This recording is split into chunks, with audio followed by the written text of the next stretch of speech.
If you're looking for a Bluetooth speaker for your nightstand, you might want to check out this. What's happening, Panda Nation? Peter von Panda here. I picked up this Gladorn Bluetooth speaker because it has a kind of cool cloth look to it, and it's going to sit on my nightstand and play everything that I command it to, including AC/DC, connected to my Sony Discman. It does come with instructions, but real men don't need instructions. And here is the speaker itself. So first of all, it does come with a 3.5mm cable right there. It also comes with a micro USB cable for power.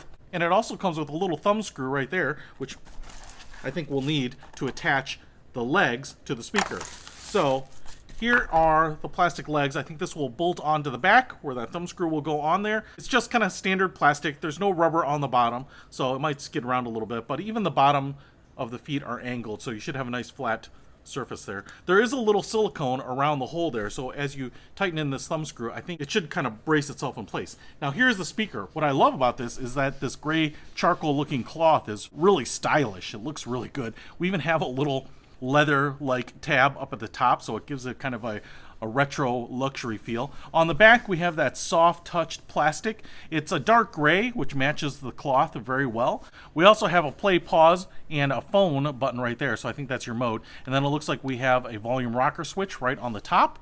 And then on the bottom here we have the micro USB cable, the line in 3.5mm port, and then we also have a physical power button off and on right there. It's turning on. And then that's where the legs will attach with this little thumb screw. Once you put those legs in, you can see here that it stands up pretty nicely. It's got a pretty vertical stance to it, so it should help project that audio directly to you. So it's not going to just broadcast it everywhere. Looks like it should kind of work like a directional speaker, which is nice. Now I've turned this on, and what I want to show you there's a blinking blue LED, which I think this means it's in pairing mode. So I'm going to get this paired up and listen to it, and we'll check out what the audio quality is like. I've got the speaker paired.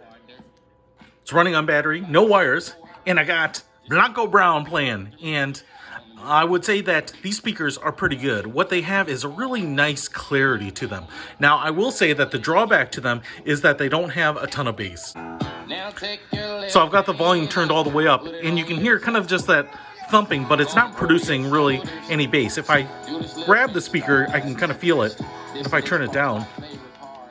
So they're just not a huge thumping speaker, but like I said, the audio from it, kind of those high trebles, are really, really clear on it. So I think it's a good little speaker for your nightstand, but if you really want that great audio quality and you're an audiophile, then these probably aren't going to live up to your expectations. But as a nightstand speaker for listening to audiobooks or white noise or kind of light music listening, I think they're going to be great. Hey, if you want to pick them up, I'll put a link to them in the description. Peter von Panda, out.